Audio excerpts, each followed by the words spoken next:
வணக்கம் நண்பர்கள். தமிழக வெற்றி கழகத்திற்கும் திராவிட முன்னேற்ற கழகத்துக்கும் போட்டி அப்படின்னு சொல்லிட்டு தமிழக வெற்றி கழகத்தினுடைய தலைவர் விஜய் அவர்கள் தொடர்ந்து பொதுக்கூட்டத்தில் சொல்லிட்டு இருக்காரு. அந்த போட்டி இரண்டாவதாக எந்த கட்சி பெரிய கட்சி அப்படிங்கிறதுக்கு உண்டான போட்டி தான். அது இல்லை, மற்றபடி முதல் இடத்துல யார் அப்படிங்கிறதுக்கான போட்டி கிடையாது அப்படிங்கிறது தான் உண்மை. அதை பற்றி சுருக்கமாக பார்க்கலாம். வீடியோக்கு சப்ஸ்கிரைப் பண்ணி சேனலுடைய வளர்ச்சிக்கு உதவுங்க. கூடவே பெல் பட்டன் ஆன் பண்ணுவீங்க. அப்போ தான் சேனலில் போகிற வீடியோ உங்களுக்கு நோட்டிஃபிகேஷனில் கிடைக்கும். சரி, தொடர்ந்து கட்சி ஆரம்பித்து ஒரு 6 மாதத்துக்குள்ளார தான் தமிழக வெற்றி கழகத்தினுடைய தலைவர் விஜய் அவர்கள் பொதுக்கூட்டத்தில் மேடையில் பேச ஆரம்பிச்சிருக்காரு. அப்படி அவர் பேசும் பொழுது 2026 சட்டமன்ற தேர்தலில் தமிழக வெற்றி கழகத்திற்கும் திராவிட முன்னேற்ற கழகத்தினுடைய இடையே தான் போட்டி அப்படின்னு சொல்லிட்டு தொடர்ந்து சொல்லிட்டு வந்தார். நம்ம எல்லாமே நினைச்சிட்டு இருந்தோம் அந்த போட்டி முதலிடத்துக்கான போட்டி தமிழக வெற்றி கழகத்திற்கா திராவிட முன்னேற்ற கழகத்துக்கா அப்படின்னு சொல்லிட்டு விஜய் பேசி கொண்டிருக்கிறார் நினைச்சோம். அதெல்லாம் கிடையாது. இரண்டாவது இடம் யாருக்கு அப்படிங்கிற போட்டி தான் தற்பொழுது தமிழக வெற்றி கழகத்திற்கும் திராவிட முன்னேற்ற கழகத்துக்கும் நன்றாக புரிந்திருக்கிறது. ஏன் அப்படின்னு கேட்டீங்கன்னா, முதலிடத்தில் அண்ணா திராவிட முன்னேற்ற கழகம் முதன்மையாக இருக்கிறது. கடந்த அண்ணா திராவிட முன்னேற்ற கழகத்தினுடைய குறிப்பா தற்பொழுதைய எதிர்க்கட்சி தலைவர் எடப்பாடி பழனிசாமி அவர்கள் 4 வருஷம் தமிழகத்தினுடைய முதலமைச்சராக இருந்து ஒரு சிறப்பான ஆட்சியை நடத்தி முடித்திருக்காரு. தற்பொழுது திராவிட முன்னேற்ற கழகத்தினுடைய ஆட்சி 5வது வருஷத்தை முடிக்க போகுது. கடந்த அண்ணா திராவிட முன்னேற்ற கழகத்தினுடைய ஆட்சியும் தற்பொழுது நடந்து கொண்டிருக்கின்ற திராவிட முன்னேற்ற கழகத்தினுடைய கொடுங்கோல் ஆட்சியும் தமிழக மக்கள் ஒப்பிட்டு பார்க்க ஆரம்பிச்சாங்க.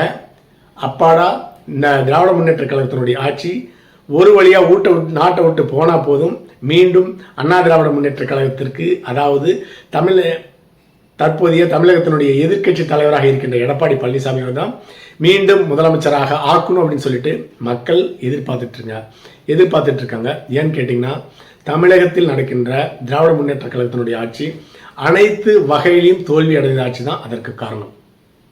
அடுத்ததாக நம்ம தான் தப்பா புரிஞ்சிட்டு இருந்திருக்கோம். எதை பத்தின்னு கேட்டீங்கன்னா, தமிழக வெற்றி கழகத்திற்கும் திராவிட முன்னேற்ற கழகத்துக்கும் இடையே தான் போட்டி அப்படின்னு சொல்லிட்டு விஜய் சொன்னதை முதலிடத்துக்குண்டான போட்டி நான் நினைச்சிட்டு இருந்திருக்கோம்.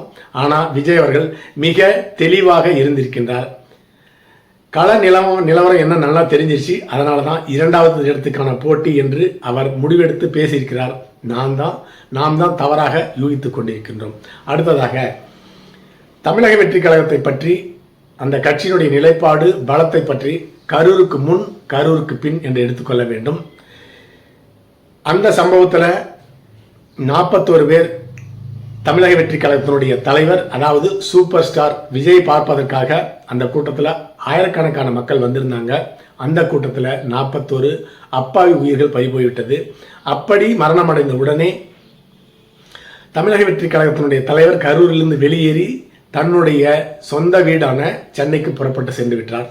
அதை பற்றி அவர் கூறும் பொழுது, தமிழக அரசும் தமிழக காவல்துறையும் அந்த இடத்துல இருந்து, அதாவது கரூர்ல இருந்து மிக விரைவாக வெளியேறிடுங்க, இல்லைன்னா மிகப்பெரிய அசம்பாவிதம் ஏற்படும். குறிப்பா 41 பேர் மரணம் அடைந்துட்டாங்க. அவர்களை பார்ப்பதற்கு நீங்கள் சென்றால் ஏற்கனவே அடைந்த மரணத்தை விட மிக அதிக அளவில் உங்களை பார்க்க மக்கள் வருவாங்க. அதனால மிகப்பெரிய அசம்பாவிதம் ஏற்படும். உடனடியாக இந்த இடத்தை விட்டு வெளியேறுங்கன்னு சொல்லிட்டாங்க. அதையும் ஏற்றுக்கொண்டு நம்பி விஜய் அவர்கள் வீட்டுக்கு சென்று விட்டார், சென்னைக்கு சென்று விட்டார். தன்னுடைய கூட்டத்தில் தன்னை பார்க்க வந்த 41 அப்பாவிகள் மரணம் அடைஞ்சிட்டாங்க. எவ்வளவு பெரிய அசம்பாவிதம் நடந்தாலும் சரி, தன்னுடைய உயிரே போனாலும் சரி, இறந்த மக்களுக்கு, இறந்த அந்த ஒரு 2.5 வயசு குழந்தையெல்லாம் விஜய் பார்க்க இடத்துல வந்த இடத்துல மரணம் அடைஞ்சிருக்கு. அந்த குடும்பத்திற்கு, 41 குடும்பத்திற்கும் நேரில் சென்று மலர் வளையம் வைத்து அன்னைக்கே உதவித்தொகை கொடுத்திருந்தா விஜய் அவர்கள் ஒரு மிகச்சிறந்த அரசியல்வாதி என்று நிரூபித்திருப்பார். அது சரியாக இருந்திருக்கும். தமிழகத்திற்கு ஒரு சரியான அரசியல்வாதி எம்ஜிஆரை போல வந்திருக்கிறான்னு நம்மளும் நினைச்சிருப்போம். ஆனால் எதிர்கட்சி சொன்னாங்க, காவல்துறை சொன்னாங்க, அதனால நான் போயிட்டேன், அந்த இடத்த விட்டு வெளியேறேன்னு சொல்லியிருக்கிறாரு. அப்படி என்றால் எதிர்கட்சி எப்படி வேணாலும் நெரேட்டி செட் பண்ணுவாங்க.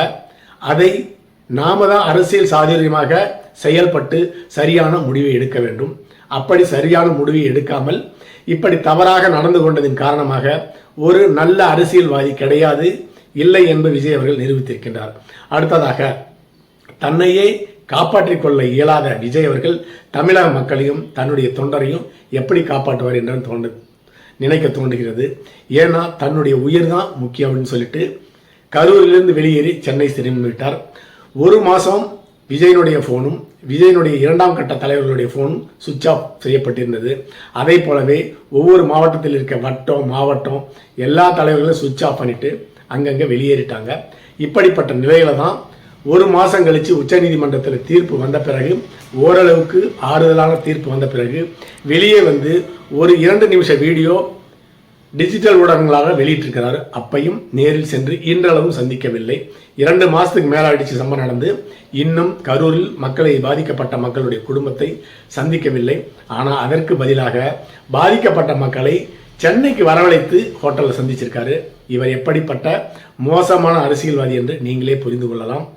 அடுத்ததாக இப்படிப்பட்ட ஒருவர் தமிழக வெற்றி கழகத்தினுடைய தலைவர் விஜய் அவர்கள் எதிர்காலத்தில் தமிழகத்தினுடைய முதல்வராக வந்தார்னா அது தமிழகத்திற்கு மிகப்பெரிய சாபக்கேடுன்னு எடுத்துக்கணும். ஒரு முதலமைச்சர் ஆன பிறகு ஒரு மிகப்பெரிய பிரச்சனை வருது. நேரடியாக களத்தில் இறங்கி எதிர்த்து போராடணும். எவ்வளவு பெரிய அசம்பாவிதம் நடந்தாலும் அதை சமாளிக்கக்கூடிய ஒருவராக முதலமைச்சர் இருக்க வேண்டும்.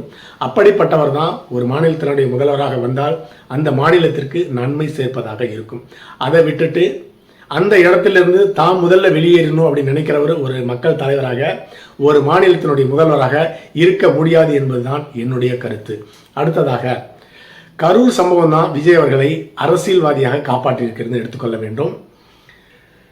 கரூர்ல இப்படி ஒரு சம்பவம் அசம்பாவிதம் நடக்கவில்லைன்னா 2026 சட்டமன்ற தேர்தலுக்கு பிறகு விஜய் அவர்கள் அரசியலிருந்து கொஞ்சம் கொஞ்சமாக தானாக வெளியேறியிருப்பார். அப்படி வெளியேறாம காப்பாற்றினது திராவிட முன்னேற்ற கழகம் செய்த ஒரு தவறான சூழ்ச்சி தான் அது காரணம். அப்படி செய்யாமல் இருந்தால் இன்னொரு தமிழகத்தினுடைய சிரஞ்சீவியாக ஆந்திராவுடைய சூப்பர் ஸ்டார் சிரஞ்சீவியாக தமிழகத்தினுடைய சூப்பர் ஸ்டார் விஜய் அவர்கள் இருந்திருப்பார். திராவிட முன்னேற்ற கழக அரசு செய்த தவறின் காரணமாக இன்னும் 10 வருஷம் தமிழக அரசியலில் விஜய் அவர்கள் நீடித்து கொண்டிருப்பார் என்பதுதான் உண்மை. அதை நாம் சகித்து கொண்டுதான் இருக்க வேண்டும். அடுத்ததாக திராவிட முன்னேற்ற கழகம் மற்றும் அண்ணா திராவிட முன்னேற்ற கழகத்திய பலம். திராவிட முன்னேற்ற கழகம் தன்னுடைய 50 ஆண்டு கால அரசியல் வரலாற்றில் பெரும்பாலும் எதிர்க்கட்சியாக தான் இருந்திருக்கிறது.